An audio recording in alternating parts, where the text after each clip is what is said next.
Flávio Rocha, Joaquim Barbosa, Luciano Huck e outros estão desistindo aí da corrida presidencial e do processo de eleições, de se candidatar e tal. Se você chegou agora, o canal é a Nova Máquina do Tempo, eu sou André Teixeira Jacobina. Aqui no canal a gente conversa principalmente sobre política, mas também ciência e filosofia. Eu tenho a sessão de diálogos que faço entrevistas com especialistas. E na Filosofia Popular, toda sexta-feira, eu converso com vocês sobre filmes e séries. Bem, vocês devem ter acompanhado aí que o outro candidato da direita ultraconservadora, ultranacionalista e ultraliberal, além do Bolsonaro, que era o Flávio Rocha, dono da empresa Riachuelo, resolveu desistir de sua candidatura. Porque o partido dele tem projeto de poder. E perceberam que a candidatura dele não ia decolar. Então, enfim, já estão aí se movimentando no seu apoio, né? A candidatura de Alckmin. Basicamente por um projeto de poder. Mas essas outras desistências têm muitos outros fatores. Algumas dessas pessoas que não são do ramo da política começaram a perceber que se meter na política brasileira é um negócio bem complicado. A política brasileira é um terreno minado, eles não têm experiência para lidar com isso. Tem espaço em outros lugares, quer dizer, o contrato, por exemplo, de Luciano Huck e tal. Eu não sei como está a sua situação de Datena, né? O Datena disse que ia se candidatar, uma figura, enfim... Eu tenho muita dificuldade com o Datena. Até pelas declarações extremamente preconceituosas que ele já deu sobre os ateus na Bandeirantes. Foi processado, perdeu, teve que pagar, teve que pedir desculpa. Isso é o mínimo, né? Ele é uma figura bem problemática nesse sentido. Bem hostil aos descrentes. E nós estamos vendo aí um cenário em que esses outsiders não estão ficando. E o percebido como outsider, que é o Jair Bolsonaro, é um cara com mais de 25 anos, 30 anos de política. Quer dizer, o fato dele ser incompetente e não ter aprovado praticamente nenhuma proposta como deputado, não significa que ele não seja do meio. Né? Ele é do meio, ele vive isso há muito tempo, inclusive reside sobre ele algumas acusações de nepotismo, né? Porque parece que em alguns lugares empregaram a família toda dele lá, parece que não era ilegal, mas sem dúvida nenhuma imoral, pelo menos parece que era, né? Empregar esse povo todo com dinheiro público, se não é ilegal, deveria ser. Mas enfim, e nós estamos vendo esse cenário que basicamente a campanha está sendo dominada de novo pelos políticos profissionais tradicionais do meio mesmo.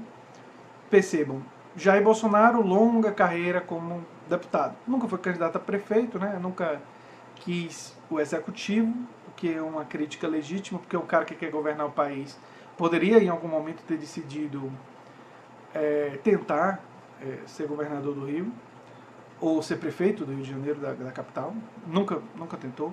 Ou se tentou, não conseguiu. Eu acho que ele nunca se candidatou. Mas teria que conferir. Mas enfim. Ciro Gomes, o cara que já foi prefeito, governador, ministro, enfim, múltiplos partidos, experiência é o que não falta. Aliás, em termos de experiência, acho que é difícil discutir que ele e Alckmin são os mais experientes. Alckmin, enfim, várias vezes governador, né? Muito do métier político e está com apoio da estrutura tradicional. O candidato do PT escolhido será um candidato com alguma experiência. O Fernando Haddad foi prefeito de São Paulo, o Jacques Wagner foi governador da Bahia, que são as opções, né, que estão sendo ventiladas para substituir Lula. E só nos candidatos dos partidos menores, Guilherme Boulos, Manuela Dávila, é que nós temos realmente pessoas com menos experiência. A Manuela Dávila até que tem uma certa experiência, porque ela foi eleita muito cedo, né, muito jovem e tal. Tem aí já uma certa carreira política, né, embora não tenha experiência no executivo, mas tem aí já uma carreira política no legislativo. E o Guilherme Boulos, a experiência dele é ligado a movimentos sociais. Mas nós estamos vendo um domínio dos políticos mais experientes, mais tradicionais da política. E, na verdade, Bolsonaro ele se diferencia pelo discurso, por elogiar a ditadura militar, por ter elogiado o torturador Ustra, né, na hora que ele deu o voto dele lá do impeachment, por essas bravatas e por a mistura de falas machistas, xenofóbicas, então um certo ódio, que eu chamaria de protofascista, que ele consegue canalizar, meio no estilo de Donald Trump. Só que Donald Trump, diferentemente, tinha a trajetória dele no espaço do mercado, da especulação imobiliária, um outro tipo de figura que estava fora da política, esse sim, verdadeiramente fora da política, e que veio para dentro da política e que, sendo um mentiroso patológico, conseguiu enganar muita gente e acabou se elegendo presidente dos Estados Unidos. Eu juro que às vezes eu tenho que me beliscar para acreditar que o desenho dos Simpsons estava certo e que Donald Trump é presidente.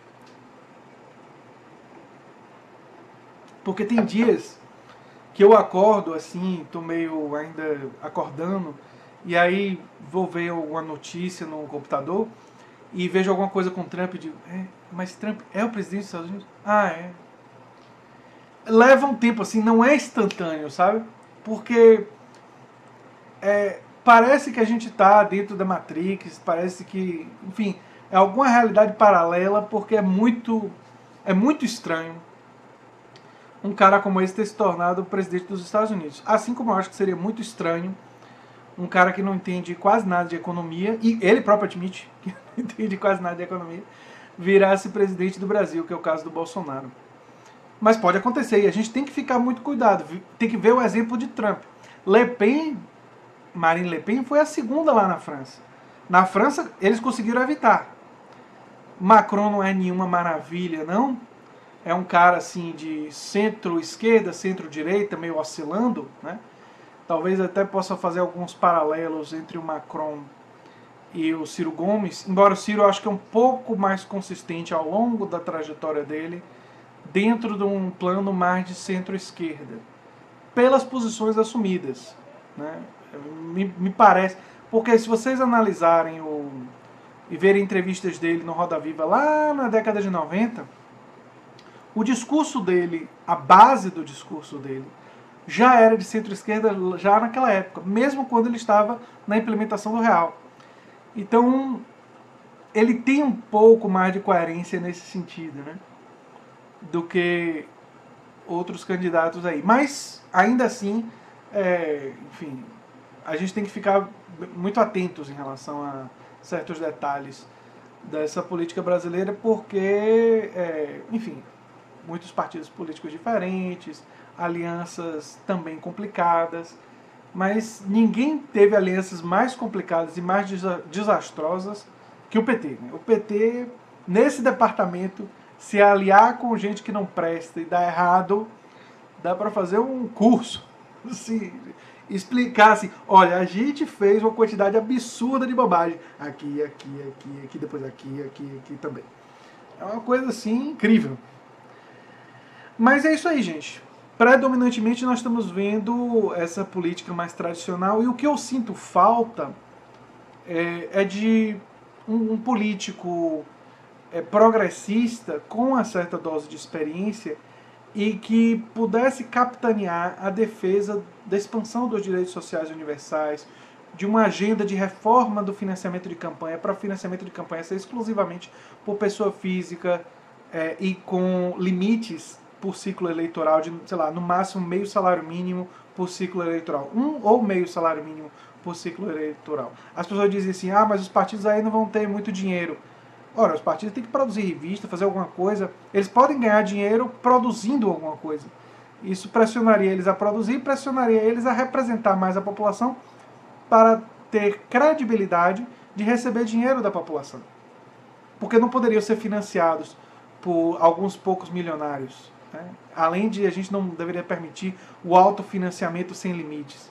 Isso daí é coisa de sistemas oligárquicos. Aí vem um bilionário, bota todo o dinheiro lá e se elege.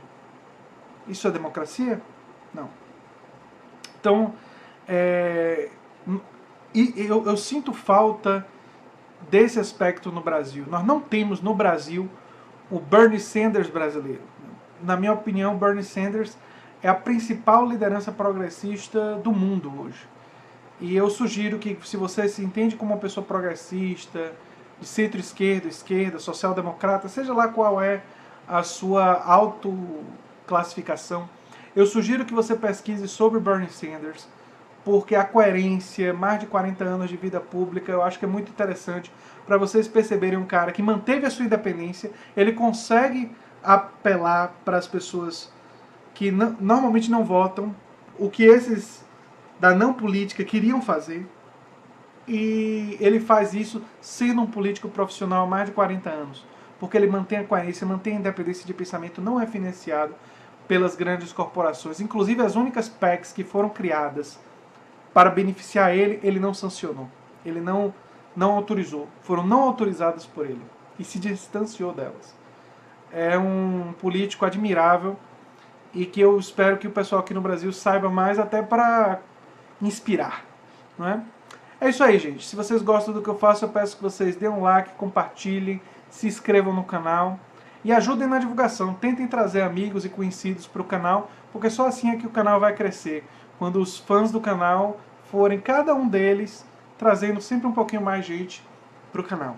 Tá certo? Então, gente, um abração.